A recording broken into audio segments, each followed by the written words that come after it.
Saludos y bienvenidos al capítulo 5 de la serie de videos sobre cómo utilizar AES Direct, donde vamos a discutir específicamente el paso número 4 para la información de transportación.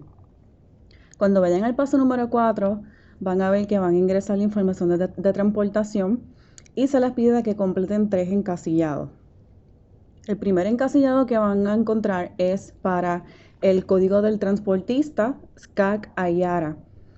Esto puede ser código SCAC, que es Standard Carrier Alpha Code, para envíos por barco, por tren y por camión. O el código de International Air Transport Association para envíos por aire. Si no tienen el código del transportista, pueden contactar directamente al transportista y les van a estar proveyendo el código.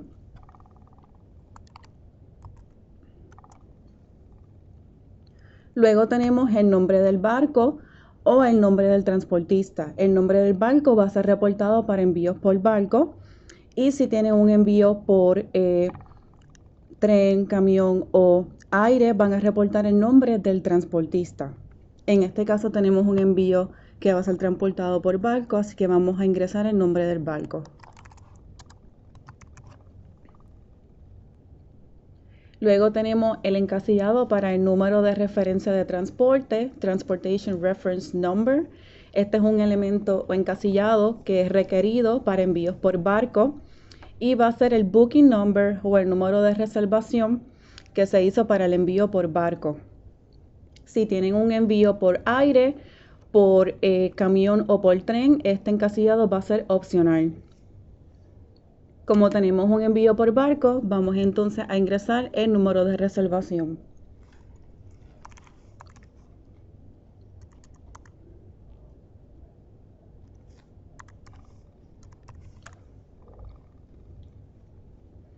Una vez hayamos completado los 3 encasillados, van a ver que tienen una opción para revisar la información antes de transmitirla al sistema.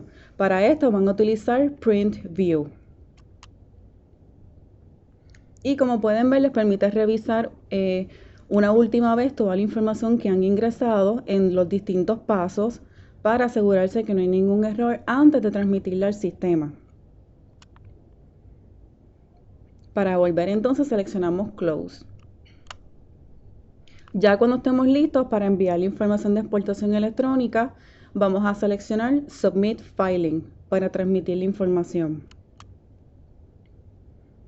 Van a ver en su pantalla que les va a aparecer un mensaje de confirmación dejándoles saber que el envío fue aceptado por el sistema. Si quieren ver toda la información o los detalles de la información de exportación electrónica, van a seleccionar View. Aquí, como pueden ver, les muestra toda la información que transmitieron al sistema. Bien importante, a la parte de arriba van a ver el número de confirmación, Internal Transaction Number o ITN.